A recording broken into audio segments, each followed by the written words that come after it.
Hi, today we are in San Francisco with Brian from Kiip. Brian, who are you and what do you do? I'm the founder and CEO of Kiip, and Kiip is a rewards platform that's embedded in about 3,000 apps today. Essentially takes these moments of achievement that we call it, so when you level up in a game or you finish a to-do or you log a run, in that moment, instead of putting an annoying ad there, we say, hey, why not actually reward you with something from a brand that you might like? Great.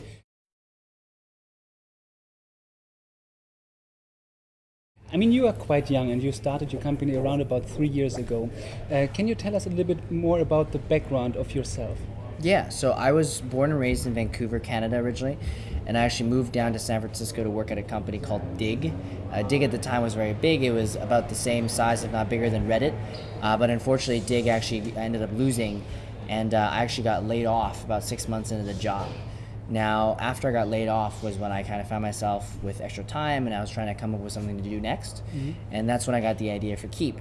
And came up with the idea, met some venture capitalists, and ended up raising like a seed round, and then started the company then. I'm also a little bit younger than normal. I skipped 4 grades in elementary school and high school, so I graduated college when I was 18. So I started the company when I was 19. And can you tell us a little bit more about how you found this business idea? Yeah, so I was on a flight. I remember looking to my left and to my right. I called the aisle creep, and in that moment in time, I realized that there were a lot of people on their phones playing games. And I was very curious as to why gaming was so popular and why people loved it so much. And it struck me that there was this thing that people were addicted to. It was kind of like this dopamine rush, this euphoria when you leveled up or hit a high score. And unfortunately, when I saw those moments happening, a lot of it was being abused by these banner ads. And so I said, well, what's a better way to actually acknowledge people when they're in these moments of elation? Well, potentially to reward them, to acknowledge them. And I also was reading this book at the time called Predictably Irrational. And parts of the book talks about this idea of serendipitous rewards, the whole notion of surprise and delight. And I was like, well, I think that seems very organic, seems very natural. Why can't we make our rewards serendipitous as well? So we put that into the model, and the rest is history. We decided to make that a core part of our model. It still is part of the model today, where every single reward someone receives is a surprise and delight, which is designed to preserve what they were doing originally. It wasn't for them to use the app to get the reward, but rather using the app for the sake of using it, and the reward is more like a nice gift. Okay, understood. Let's talk about the business model, Brian. I mean, you shortly described that we have some kind of ad layer put into games. Is there more around the business model that we need to understand? Yeah, so we are using something that isn't a typical ad, and it is not even an ad in our opinion, it's a reward. And so it layers on top of these moments in time. We directly integrate with the apps on one side, and the other side we have brands that come in and want to buy into these moments. So we actually have to have a marketplace. We have to work with both the developers and the brands, which is both complex but also very unique, because to own both sides is very, very tough, but very valuable once you have it. So now we have it, and we work with now thousands of brands as well. So they come in, they say, hey, we want to buy into fitness moments, for example. They pay what we call a cost per engagement, which is when someone actually puts in the email and claims a reward. And then we rev share that with the developer. So there's a way for the developer to make money. The brand is able to participate in a moment when someone's happy and they're not annoying them with an ad. So, and then the user gets something valuable. So it's like a triple win. It truly is a win-win-win. Great. So when you started, launching the company, how did you acquire the first big advertisers or maybe the developers, and how did you solve this hand-egg problem? Yeah, so when we brought on our first investors, one of them was obviously the venture capitalists that led the round, but we also brought on some brand and agency folks. And one of them was the founder and CEO of a company called Pop Chips, which is was a boutique snack brand. It still is doing quite well in the U.S. And then also the CMO of Vitamin Water. And so those two actually brought on our first 2 customers, Pop Chips and Vitamin Water. And so I think in the beginning it's good to have a bit of favoritism, and you bring in people who like your model and they want to be able to help you, and then obviously the next challenge is to make sure you deliver for them, and so we did. And so those 2 were the first to bring in. And in terms of the developer side, it was just a matter of emailing everybody we could find, and So quite easy. It wasn't that easy necessarily. It was just we had to email like 100 people, and we finally got like a few developers to integrate. And so we had our first few developers, and we had our first few brands, and that's what kicked it all off. Okay, great. let's talk about the corporate strategy. So from my perspective, you have in the kind of advertising market several kind of devices that you can target, web, mobile, etc. And on the other hand, you have different types of, let's say, payment modes like CPM, CPC, and maybe your type of reward. How do you plan to go forward? Do you plan to stay in this so-called niche of, I call it reward mobile advertising, or do you plan to branch into other kind of mobile marketing spheres, for example? Yeah, we want to be really good at one thing, and that is like delivering this content at the right moment. You can safe to assume that we will expand by looking at more moments. So find other verticals like travel, finance, sports, on top of the ones we already have, like games, fitness, music, food, and productivity. And then other platforms. So imagine wearables, or even consoles, or other screens. Even your watch. I mean, these are things that we have begun to experiment with rewards in. So I think there's enough room for our niche to be across every vertical and every platform. The other area we're beginning to expand into too is looking at Kiip as using Kiip in an entirely different way. So today brands and developers use us for monetization and for engagement, brand engagement. But what we realized was that what we were doing around rewards also helped a lot with loyalty and rewarding. And so we actually are starting to apply the platform in loyalty purposes. So essentially to replace loyalty programs with something that's more about instant gratification. So Kiip essentially has become more of a platform play to a lot of brands as well. So there's a lot to do in the reward in the moment category, and we're I think the leading company to show people what that potential is. It's the sooner we go into other categories of mobile marketing, I think we begin to dilute our value proposition. And I think that's one of the things that we've been very good at, which has been focusing on really moments and owning them. Okay, so you believe that the market for this reward-based advertising is large enough to grow there? I would say it's less about the reward and more about the moment, right? So what we put in that moment is totally up to us, right? We can put a reward in there, we can put content in there, we can put a coupon, we can put a gift card, we can put more access, we can put you name it, right? Video, we can do whatever we want. The whole point is owning this moment, and we've started to do that quite aggressively on mobile, but I think owning it even more aggressively in platforms that are not just the device are very, very important for our growth. Okay. Brian, when we're looking at the market for advertising, and just put us in the perspective of a big advertiser who wants to put some money on the people,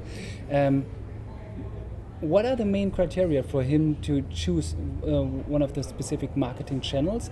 And second question would be, would the advertiser more look for in, let's say, one-stop shop for advertising where you can put all the money in different channels, or would he rather work together with different types of channels and, for example, you using as one? It's a great question. I think they'll always want different things. I've always seen the pendulum swinging where some people want a consolidated one-stop shop, and then they realize that one-stop shop has control over pricing, and they don't see the transparency, and they go back to having multiple partners, and they do the multiple partners, and they go, there's too much logistical complication, then I need to go back to one-stop shop. So there's always going to be a place for both. I've never really seen a market consolidated towards going for either. There's certainly benefits and disadvantages to both, but I think the truth that we're trying to hold here is that there's no one that's been able to figure out that the alternative to the banner ad, right? When you look at the banner ad, no one really wants to click on it on purpose, at least on phones. And so the fact that we are the alternative and potentially the answer to the challenges that they've been experiencing on mobile engagement makes us very indispensable. So think of us as like, everyone owns a wired telephone, but the first cell phone that came out, it's not like you needed it, but when you started trying it out, you realized that it was a great alternative to being wired to the wall, and we were able to provide that alternative. I think banner ads is like the traditional solution, the lazy solution, but once you see what could be possible using a new type of engagement, it becomes very powerful. Okay, I mean, you are quite big already, but what are the major challenges that you are facing right now? I think the challenges are more about focusing on the platforms we know that brands will want to buy into. It's almost like trying to predict. So it's like I will put a lot of money and investment into wearables and seeing how we could play in those OSs, but what if brands don't really care about it, right? What if they end up, and many data points have proven that even though everybody thinks that's where brands will go, they might end up doing some really retarded move where they go back into the most basic stuff. So I don't know, right? And you just have to bet on something. So we're going to bet on it anyways, and we're going to move the market that way. But those are some of the challenges, making sure we focus in the right areas. And the other challenges are actually less so about the market and the customers. There's always money, there's always customers. We have no problem getting to them. It's more about internal, about hiring and getting the right people. So it's almost like sometimes you can get as many customers as you want, but even if you don't have enough people in the company to actually be able to manage that demand, then there's a huge problem. And how did you check your assumptions that the customers, the advertisers want X and not Y? For now, like, we have the luxury of doing it after we've noticed a bit of the trend. So for example, video, we started doing video recently just because we knew that there's so much demand, and this was actually 7 months delayed. Like, we noticed the demand in January, and then we started actually launching the product in July, and then we just announced it this month. So it's like we could be a little slower about things, especially when you know that you have an entrenched way for brands to spend money on you. I think in the beginning, when you're earlier stage as a company, you got to try everything. For now, we don't have to try everything. We just have to make sure that if we do try something, we invest well into it, right? And that's really the key. How do you manage, from a logical point, let's say the flagship products that already work, and with some kind of new products that you are testing just the hypothesis on? Yeah, our rule generally is if we know that product, at least within the next 2 to 3 months, will lead to some imminent revenue, we will invest in it, right? So it's within 2 to 3 months. And then also if I have a gut feeling, I mean, honestly, at the end of the day, if I think that if something might work out of it, then we will go for it. There's really no other way to tell sometimes. Okay, great. I mean, you are quite young as a founder, but still 3 to 4 years of experience. Our readers always are like first-time entrepreneurs or entrepreneurs. What type of advice can you share with them? Maybe in raising capital at such a young age, and maybe compare this situation that you had to the situation now. If you would start the company all over again, what are the differences? Great question.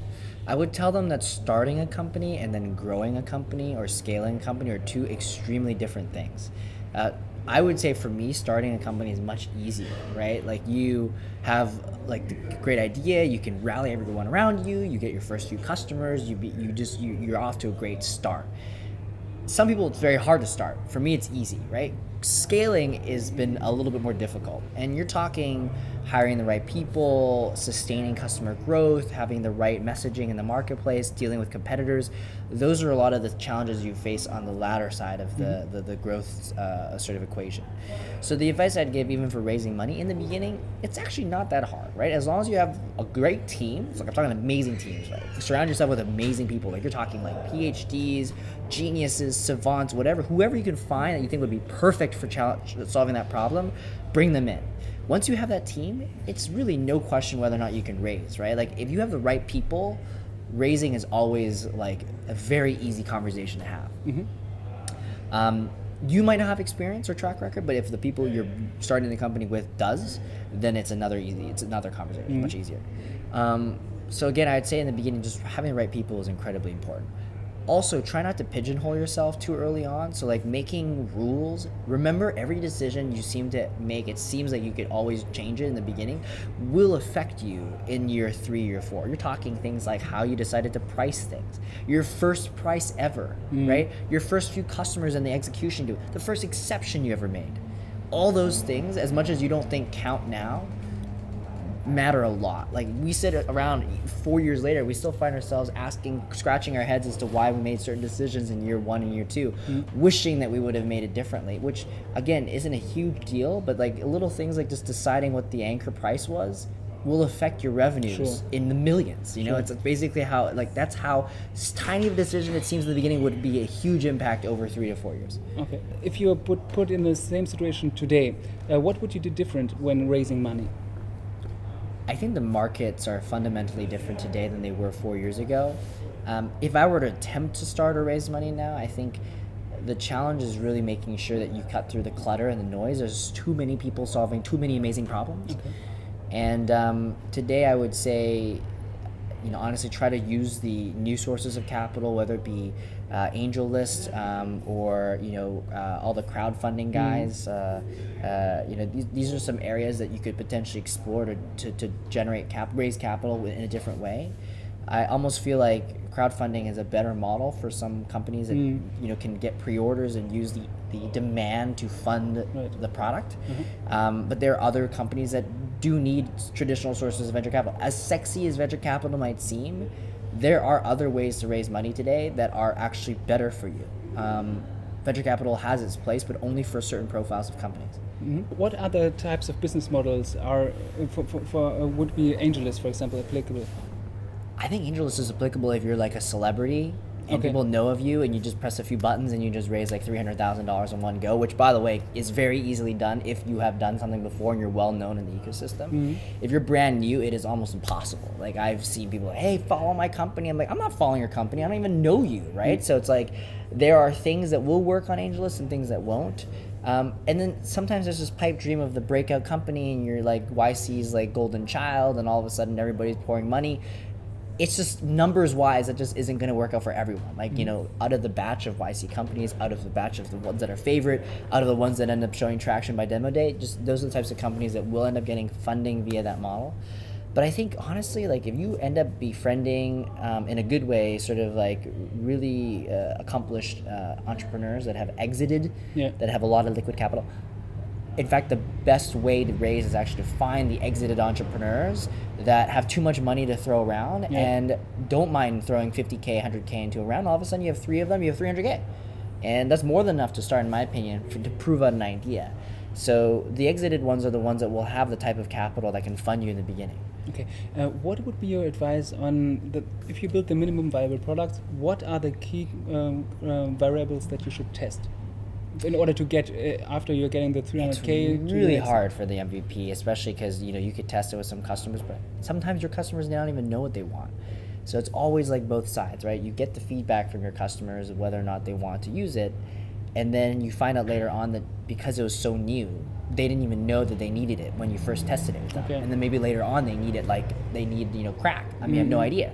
So I would say the most important things are whether or not people are using it the way that you imagine that they would use it, and then find out why they aren't using it the way you imagine them to use it, and then use the input of how they're using it to inform other product decisions. Because my favorite stories come from this guy, Stuart Butterfield, who started Flickr, and then recently Slack, which is this really popular enterprise communication tool. Every time he's created these 2 very, very successful companies, it's come from something else. So when he started Flickr, it came from his games company, and then ended up the sharing of photos ended up becoming the Flickr product. And then for Slack, he started another games company that didn't work out, and he started Slack again. So it's almost like his model is, let me start a games company, and everything else that comes with it just becomes a product that ends up becoming way more successful. Slack is being valued at almost $1 billion. And it's like, oh my gosh, like, there are so many stories that I've seen, not just Stuart, where they would create one thing and the entrepreneur thinks this is one thing, and then the use case that people have of it that ends up becoming the really successful use case, because they're so focused on that one thing, they forget to see how everybody else is using it. And then the other use cases usually are the ones that might be the $1 billion company hiding in there. And the genius entrepreneurs are the ones that can identify that. But still, if the cash is not sufficient for having this kind of pivot and showing some traction in this new business model, some VCs might not put money in there anyway. But that's why you need to surround yourself with geniuses, right? That can identify these things and know, listen, you might think you have this, but you actually have this. And you need people around you that can kind of come up with those ground-shattering sort of insights, because too often when you're in it yourself, like myself, like I'm in it like all the way, like really deep, it's very hard for me to float up to the top and go, oh yeah, what do we have here? It's very, very difficult, almost impossible. So the people around you that can do that are the ones that are very valuable to you. I mean, you studied quite fast in the school. Are there any tips on productivity that you can share with entrepreneurs? Yeah, my productivity tips from year 1 to now are very different. So year 1, it is, you have no such thing as sleep. You have no such thing as rest. Every day counts. Every minute counts. Now, it's still the case, but you really need to find solace and almost space to let yourself wander and think about things that help your business grow. Because in the beginning, you already know your game plan, right? You have everything laid out to build the company, and once that's done, the company is built. It has its foundation, it has its revenue streams, it has its sort of operational infrastructure. But now, once those things are all built, like, you can't bury yourself in that stuff every single day. You need to have enough time to think about what are the next products, what are the next customers, what are the big picture items we need to, what are the big partnerships we need to do. You need to give yourself that extra room, which means things like not burying yourself in work just for the sake of burying yourself in work. It's very easy to do that. It's very easy to stay at the office till 11 p.m., 12 midnight every day. But does that mean you're any more productive than the next guy? Probably not. Right? You need to have that extra room to be able to see the big picture for your company as well. Might this be, from your perspective, one of the reasons why we see sometimes exchange the CEO, because he might not change from this kind of I'm focused only on the first product, get a chip and that's it, but was not able to take a step back and think about corporate strategy and what are the next product roadmaps, etc.? Yeah, I can't really comment, and I don't know what their decision-making process is like, but I feel like I can certainly understand why some founders and CEOs step aside and do certain things, because they have different objectives that they enjoy spending time on. The good news is that because I have a business degree and I love operating and I love being a visionary at the same time, I think both of those things lend nicely. I just need to acknowledge things more explicitly earlier on and hire, operating roles, and that's what we're doing right now. So we're really in the middle of it right now. I think 4 years later, because I'm still here, I think I'm hopefully doing something okay, but there's a lot to keep in mind as the company grows. You said in the beginning that you really should focus on having rock stars, super geniuses, etc. on your team. Is there some kind of rule that you identified for I don't know, the number or the size of the team, and what are the criteria for such super geniuses? Whether it's really only PhD, something like this, or whether you put it more on other criteria? Yeah, I don't just mean like PhDs. I'm talking people who have done it before, very interested in that one single area, are very entrepreneurial, maybe have the same drive as you. Those guys work really well when you're between, like 3 to 7 or maybe 10 people. The moment you pass 10 people, the moment you go to like 15 people maybe, you're going to lose some of these people just because they want to be part of something early on. So when I say in the early days, having those people that's important now, maybe you don't want to hire like another ridiculous early stage savant guy, because they won't survive in a 70-person company, right? Like, they're just not designed to be in a later stage business. So there's different types of people you want to hire. Now, what you need is loyalty. What you need is like very almost machine-like efficiency, which will come from people who have done this before and also like are very used to scaling versus the ambiguity of the start. And so the good news is that those people wouldn't have joined your company in year 1 or year 2, but they will join your company in year 3 and year 4, which is what's happening now. And how do you find this type of savants, for example? You got to hang out with really smart people, right? So these are big events. These are like going to things like TED. These are going to things like Davos. These are going to things like DLD, Founders, all these really big events. You want like smart people like that, and also through intro. So once you meet, usually smart people hang out with smart people. So once you get to know 1 or 2 or 3, they all hang out in different areas. You end up getting to know them, stuff like that. The challenge today is that there are a lot of really big problems that need to be solved, and these smart guys are in definitely a lot higher demand. So I think you want to find them in non-conventional sources too. I feel like the ones that already have done it in the whole Silicon Valley ecosystem have extremely high views of how valuable they are. And I'm not saying that they overvalue themselves. They certainly know exactly how much they're worth, so they will charge a lot. But if you look at a guy who's like a recent PhD at like the University of Florida or some random place in the US, they have no idea how cool they are. You want to find those people, right? Those are the guys that and gals I'm sure can be able to help you and may not understand how they fit in the startup ecosystem yet. Okay. Imagine a friend of yours asks yourself, Brian, what is your most valuable advice that you can give me when I want to start my company? What would you tell him? The single most valuable piece of advice, ask a lot of people for a lot of help. Like, just ask people. I'm talking like, even if you didn't think that person would respond to your email, just email them and ask them for help, because asking, I think, is very underrated, and you never know what's going to happen. And you might be subpar in terms of your network or your intelligence even. Like me, I think that I'm not even that smart when it comes to a lot of things we're trying to attack. But just the fact that I ask people for help moves the needle, gets things done. Those people are willing to help, the ones that end up responding to you. If they don't respond to you, it's not like they were going to help you anyways, right? So it ended up being a good thing that you actually open those doors, because if you don't ask people, they don't know how to help you. Should you only ask people that you know, or it's No, more... ask people who have no idea. You ask people who are strangers. I mean, Okay. like, that's the beauty of tackling a problem, is that even if you don't even know this person, what will bring you together is the problem you're trying to solve. And everyone, I feel, always wants something exciting to sink their teeth into. There's not a single person that I met with, I want to have a very boring, unfulfilling life. There are people that want that excitement. How much of that excitement is definitely up for you to discuss with that person, but they will certainly, in the beginning at least, want to dip their toes in there and try to at least help you in some way or fashion. Okay, Brian, thank you very much for your time. Thank you. And if you enjoyed this interview, you can have a voucher here over there, exactly. clicking, and yeah, have a nice day. Thank you. Thanks.